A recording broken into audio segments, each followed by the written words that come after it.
పవన్ కళ్యాణ్ గారి వీర అభిమాని వినిత గారు అయితే మనతో ఉన్నారు. మాట్లాడించే ప్రయత్నం చేద్దాం. పవన్ కళ్యాణ్ గారు మరికొద్ది క్షణాల్లో ప్రెస్ మీట్ పెట్టబోతా ఉన్నారు. తెలంగాణ ఉద్దేశించి మాట్లాడబోతా ఉన్నారు. ఇలా తన సభను గవర్నమెంట్ అనుమతి ఇవ్వలేదు. ఇదంతా ఎలా చూస్తూ ఉన్నారు? మీకు గుర్రం జోషువా గారు తెలుసా? ఆయన చెప్పినట్టు ప్రేరణ కలిగించే ఓటమి కూడా విజయంతో సమానం. సో కొంతమంది గొప్ప నాయకుల ఓటమి ఎలా ఉంటుందంటే అది విజయం కన్నా గట్టిగా శబ్దం వినిపిస్తుంది.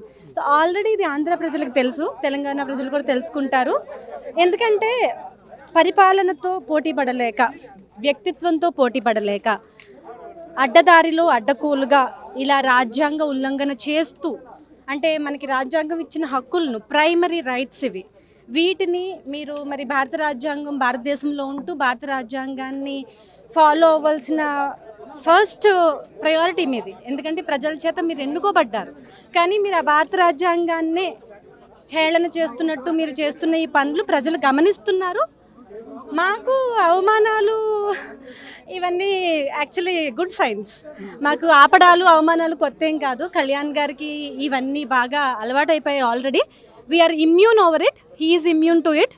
సో మేబీ వాళ్ళే భయపడాలేమో నెక్స్ట్ ఆయన ఏం చేస్తారని. తెలంగాణ ఏర్పాటును ఒకనొక సందర్భంలో పవన్ కళ్యాణ్ గారు మాట్లాడిన మాటలు ఏవైతే ఉంటాయో, 11 రోజులు ఉపవాసం ఉన్నా నేను, నాకు నిద్ర కూడా పట్టలేదనే ఆ వ్యాఖ్యలు అవి వెనుకకు తీసుకొని క్షమాపణలు చెప్పి తెలంగాణలో అడుగు పెట్టాలి, హైదరాబాద్లో అడుగు పెట్టాలి, లేకపోతే రానియమనే విధంగా కొంతమంది వ్యాఖ్యలు చేస్తారు. దాన్ని ఎలా వస్తారు? అది చాలా విచిత్రంగా ఉందండి. ఇప్పుడు మీరు మీ అన్నయ్య గారు కలిసి ఉంటారు ఓ 20 ఏళ్ళు 30 ఏళ్ళు, తర్వాత ఏదో మీ జాబ్ వల్ల మీ పెళ్ళిళ్ళ వల్ల విడిపోవాల్సి వస్తుంది. నేను మా అన్నయ్య నుంచి వచ్చేసాక 20 రోజులు నాకు నిద్ర పట్టలేదు, ఆకలేదు, నాకు బెంగ వచ్చింది అని మీరు అంటే మీరు మీ అన్నయ్యకి ద్రోహం చేసిన వారు అవుతారా? ఆయన ఏ కాంటెక్స్ట్లో అన్నారు అని అసలు ఎవరైనా చూస్తున్నారా? ఆయన తెలంగాణకి వ్యతిరేకంగా ఒక్క మాటైనా ఎప్పుడైనా ఎక్కడైనా చెప్పారా? తెలంగాణకి వ్యతిరేకంగా ఢిల్లీలో పార్లమెంట్లో స్ట్రైక్స్, హంగర్ స్ట్రైక్స్ చేసిన వాళ్ళకి మీరు ఒత్తుతున్నారు ఈరోజు. అప్పుడు రజాకారులతో ఈక్వల్గా కలిసిన ఎంఐఎంతో మీరు వెరీ వెరీ ఫ్రెండ్స్. అంటే ఇంత డైరెక్ట్గా కత్తి పెట్టుకుని పొట్లో గుచ్చేసిన వాళ్ళు మీకు చాలా చాలా మంచి వాళ్ళు. తెలంగాణ విడిపోయాక నేను ఇక్కడ వాడినా అక్కడ వాడినా తెలియక బాధపడ్డాను. ఎందుకంటే ఆయనకి 2 కళ్ళు. ఇప్పుడు మీరైనా ఇక్కడ 30 ఏళ్ళు ఉన్న తర్వాత మీకు ఇక్కడ అనుబంధం ఏర్పడదా? మీ ఓటర్ కార్డు ఇక్కడే ఉంటుంది, ఆధార్ కార్డు ఇక్కడే ఉంటుంది, పాస్పోర్ట్ ఇక్కడే ఉంటుంది, మీరు ట్యాక్స్ ఇక్కడే కడతారు, మీరు ఇక్కడే జాబ్ చేస్తారు. ఉండదా? బాధ ఉండదా? ఇప్పుడు మీరు ఎవరో, కాన్స్టిట్యూషన్ మిమ్మల్ని వేరే ఎవరో అని అంటుంటే మీకు బాధ అయ్యేదా? ఆయన ఎమోషనల్గా అన్న మాట, మంచి ఉద్దేశంతో అన్న మాటని వీళ్ళు ఎంత దానికి రకరకాల కోటింగ్లు వేసి చెప్తున్నారో, మరి వీళ్ళందరూ డైరెక్ట్గా తెలంగాణ వద్దు అన్న వాళ్ళని ఏం చేస్తున్నారు? గొడుగు పడుతున్నారు. ఒకసారి చూసుకుంటే అద్దాలు ఉంటే ఇంట్లో చూసుకుంటే తెలుసు. అంటే ఈ సినారియో మొత్తం కూడా పవన్ కళ్యాణ్ వ్యక్తిత్వం పైన కూడా చాలామంది తన వ్యక్తిగతంగా విషయాలను కూడా తీసుకొని వస్తూ ఉన్నారు. రాజకీయాలు వేరు, వ్యక్తిత్వం వేరు, వ్యక్తిగత జీవితం వేరు, కానీ అన్నీ కూడా కలగలిపి మాట్లాడుతూ ఉన్నారు కదా, ఎలా చూస్తారు? అసలు పవన్ కళ్యాణ్ గారి వ్యక్తిత్వం గురించి మాట్లాడే మగోడు మనిషి పుట్టలేదని నా ఉద్దేశం. వ్యక్తిత్వం అంటే ఏంటండి? మీ బెడ్రూమ్ దగ్గర కిటికీలోంచి వచ్చి చూసి మీ వ్యక్తిత్వం ఏంటో నేను ఎలా డిసైడ్ చేస్తాను? You have to have your own limits. నా వ్యక్తిత్వం నా ఫ్యామిలీలో నా నలుగురు డిసైడ్ చేస్తారా? నా వ్యక్తిత్వం సమాజం డిసైడ్ చేస్తుందా? ఎవరు డిసైడ్ చేస్తారు? పవన్ కళ్యాణ్ గారి గురించి వాళ్ళ ఫ్యామిలీలో ఎవరైనా ఒకళ్ళు వచ్చి బ్యాడ్గా మాట్లాడారా? ఒక్కళ్ళైనా ఎవరైనా మీకు కంప్లైంట్ ఇచ్చారా? అరే అక్కడ మా అన్న నాకు ద్రోహం చేసిండు అని ఒక చెల్లి, ఆంధ్రా చెల్లి, మా అన్న నన్ను తరిమి కొట్టిండు అని ఒక చెల్లి, 2 చెల్లెళ్ళు రోడ్డు మీదకి వచ్చి మొత్తుకుని గుండెలు బాదుకుని అలో లక్ష్మణ న్యాయం చేయండి మొర్రో అంటుంటే వాళ్ళ వ్యక్తిత్వాల గురించి మాట్లాడరు. నా తమ్ముడు బంగారం, నా తమ్ముడు దేవుడు అని నెత్తి మీద పెట్టుకున్నారు మా కళ్యాణ్ గారిని వాళ్ళ ఫ్యామిలీ మెంబర్స్. పోనీ డిస్ప్యూట్ వచ్చిన వ్యక్తులైనా బయటకు వచ్చి నాకు అన్యాయం జరిగిందని ఏమైనా మొత్తుకున్నారా? మేము ఫ్యామిలీ పరంగా విడిపోయి ఉండొచ్చు, బట్ ఆయన ఒక నిజాయితీ పరుడు, ప్రజలకి మంచి చేసేవాడే తప్ప చెడు చేసేవాడు కాదని ఆయనతో విడిపోయిన ఆవిడ కూడా చెప్పారు అంత మంచిగా. అంతకన్నా ఏంటండి పరాకాష్ట? ఒక హీరోగా వస్తే అభిమానిస్తాము, కానీ రాజకీయ నాయకుడిగా వస్తే అడుగు పెట్టనీయమనే విధంగా ఇటు ప్రభుత్వంలో ఉన్న పెద్దలు కూడా మాట్లాడుతూ ఉన్నారు. ఎలా చూడొచ్చు? అభిమానించకండి, అడుగు పెట్టనివ్వకండి, చూడండి. మీరెవరు అభిమానించడానికి, మీరెవరు అడుగుపెట్టనివ్వడానికి? అంటే మీరు ఒక 5-6 మంది కలిసి తెలంగాణ మొత్తాన్ని మేమే రిప్రజెంట్ చేసేస్తున్నాము అంటే ఎలాగా? వీధి వీధికి వెళ్ళి, గల్లీ గల్లీకి వెళ్ళి, ప్రతి తెలంగాణ యువకుడితో, తెలంగాణ మనిషితో మాట్లాడి మీరు అప్పుడు డిసైడ్ అవ్వండి. మీరెవరు నటుడిగా అభిమానించడానికి? నటుడిగా ఆయనకి కోకొల్లల మంది ఫ్యాన్స్ ఉన్నారు. మీరు ఉంటే ఎంత, ఉండకపోతే ఎంత?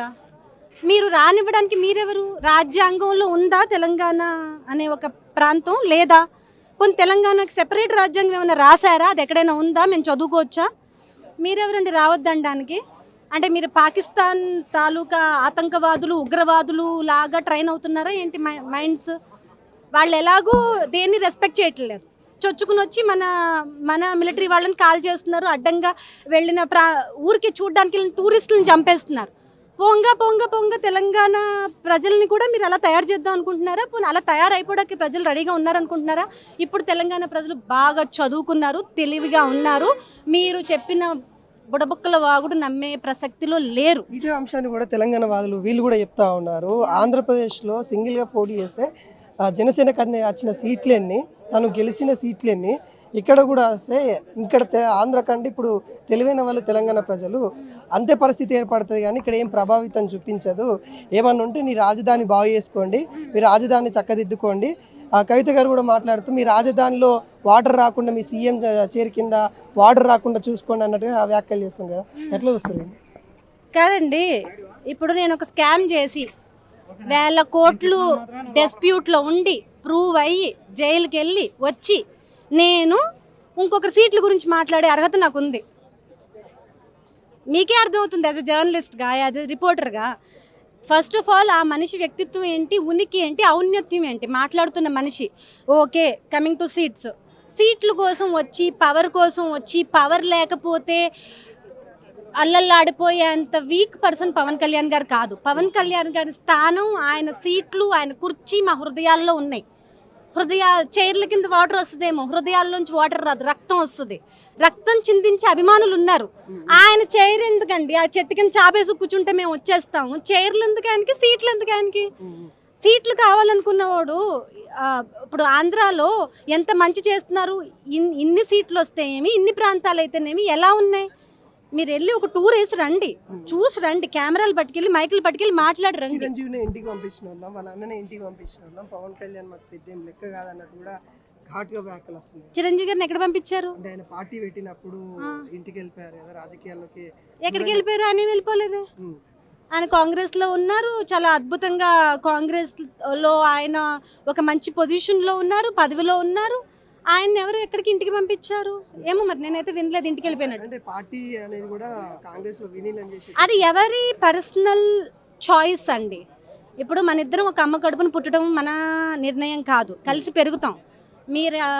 మీరు ఇస్లాంకి మీరు ముగ్ధులయ్యి మీరు ముస్లిం మతం తీసుకోవచ్చు, నేను జైన్ మతం తీసుకోవచ్చు, ఎవరిష్టం వాళ్ళది. మీరు ఎలా చెప్తారు? ఇప్పుడు చిరంజీవి గారిని ఎవరు ఇంటికి పంపించలేదు, చిరంజీవి గారిని అవమానించే స్థాయి ఎవరికి లేదు. అది ఆయన ఎక్స్పీరియన్స్. అది సచిన్ టెండూల్కర్ కూడా డక్అవుట్ అయిన రోజులు ఉన్నాయి. మీరు ఆ ఒక్క మ్యాచ్నే పట్టుకుని డక్అవుట్ అయ్యాడంటే ఏంటి? కాదు కదా. Sachin Tendulkar is God, Chiranjeevi garu is God for us. Final గా తెలంగాణలో జనసేన అనే పార్టీ ఎలా ఉండబోతా ఉంది? ఒక కూటమిగా ఉంటుందా? ఎలా ఉండబోతుంది? ఏంటి అంటే ఏం చెప్తారు? చూడండి సార్, ఇప్పుడు కళ్యాణ్ గారు ప్రజల సంక్షేమాన్ని దృష్టిలో పెట్టుకొని ఎప్పటికప్పుడు ఆయన పర్సనల్ లాభాలు, ఆయన పర్సనల్ ఎజెండాని కూడా సెకండరీగా పెట్టుకొని అవి అసలు లెక్కలోకి రావు ఆయనకి. ఆయన విజన్ ఎప్పుడు కూడా, ఇప్పుడు నేను ఈ డెసిషన్ తీసుకుంటే ఈ ప్రాంతానికి ఏం జరుగుతుంది, ఈ జనాలకి ఏం జరుగుతుంది అన్నట్టుగానే ఉంటుంది. సో కళ్యాణ్ గారు ఆ సిచ్యువేషన్ ప్రకారం అప్పుడు కూటమి, అది కూడా ఆ పరిస్థితి అలా వస్తే అది మంచికి కాబట్టి ఆ కాన్సిక్వెన్స్ని అలాగ ముందుకు తీసుకెళ్లారు. అదేమి ఆయన ఇంట్లో కూర్చొని ఇలా చేద్దాం అలా చేద్దాం అని మ్యాప్లు వేసుకుని వెళ్ళలేదు. ఆయనే మొన్న ఒక ఇంటర్వ్యూలో చెప్పారు, 120 సెకండ్లలో తీసుకున్న నిర్ణయం అది. జైలు మెట్లు దిగి గేట్ వరకు వచ్చేటప్పటికి మీడియా వాళ్ళు మీలాగా ఇక్కడ రెడీగా ఉన్నారు. సో అప్పటికప్పుడు చెప్పేశారు ఆయన. సో ప్రజలకి మంచి జరగాలి, అవినీతి పాలన పోవాలి, మన ఆంధ్రప్రదేశ్కి ఒక వెలుగు రావాలి అని ఆయన తీసుకున్న నిర్ణయం అది. అదే ఇక్కడ రిపీట్ అవుద్దని నేను ఎలా చెప్తాను, ఆయన ఎలా చెప్తారు? ఇక్కడ అంతకన్నా గొప్పగా ఏమైనా జరగవచ్చు. We're always welcoming miracles. అద్భుతాలు జనసేనతోనే జరుగుతాయి, మీరు చూస్తారు. Thank you so much.